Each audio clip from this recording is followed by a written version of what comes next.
Paper leak मामले को लेकर प्रधानमंत्री नरेंद्र मोदी ने सरकार का रुख साफ कर दिया है। संसद के मॉनसून सत्र के दौरान आयोजित एनडीए संसदीय दल की बैठक मंगल मिलन में पीएम मोदी ने कहा कि छात्रों के भविष्य के साथ किसी भी तरह का खिलवाड़ स्वीकार नहीं किया जाएगा और दोषियों को ऐसी सजा मिलेगी जो भविष्य के लिए मिसाल बनेगी। बैठक के बाद केंद्रीय संसदीय कार्य मंत्री किरेन रिजिजू ने बताया कि मामले में अब तक 13 आरोपियों को गिरफ्तार किया जा चुका है। प्रधानमंत्री ने निर्देश दिए हैं कि जरूरत पड़ने पर देश के शीर्ष कानूनी विशेषज्ञों की मदद लेकर दोषियों के खिलाफ मजबूती से कार्रवाई सुनिश्चित की जाए ताकि भविष्य में कोई भी परीक्षा प्रणाली से खिलवाड़ करने की हिम्मत न कर सके। प्रधानमंत्री ने विपक्ष पर भी निशाना साधते हुए कहा कि शिक्षा जैसे संवेदनशील मुद्दे पर राजनीति नहीं होनी चाहिए। उन्होंने कहा कि बच्चों और युवाओं के भविष्य को राजनीतिक लाभ के लिए इस्तेमाल करना उचित नहीं है। फिलहाल किरेन रिजिजू ने क्या कुछ कहा है, सुनिए।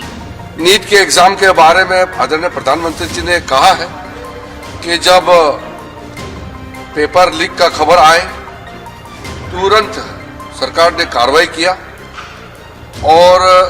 13 लोगों को अरेस्ट करके जेल में डाल दिया गया है और साथ साथ जो छात्र हैं, स्टूडेंट्स हैं, उनका भविष्य को नुकसान ना हो इसलिए री एग्जामिनेशन नीट का प्राथमिकता दिया गया और री एग्जामिनेशन को सक्सेसफुली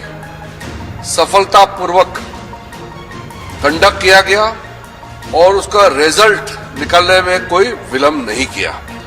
तो दोबारा इस तरह का पेपर लीक ना हो इसके लिए सख्ती से कदम जो उठाया गया है। जिन्होंने पेपर लीक धंधे में जो लिप्त है, जो लोग दोषी पाए गए हैं, जिसको अरेस्ट किया गया है, उसको जेल में डाल करके प्रधानमंत्री जी ने अपील भी किया है कि उनका जो सजा है उसको सख्ती से सख्ती सजा कैसे दिया जाए उसमें सारा टॉप क्लास के वकील लोग भी साथ दें ताकि जो पेपर लीक जैसे पाप काम किया है उन लोगों को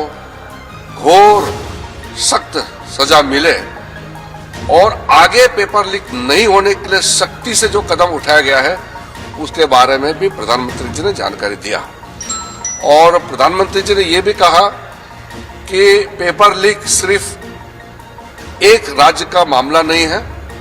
सिर्फ केंद्र सरकार का मामला नहीं, पूरा देश का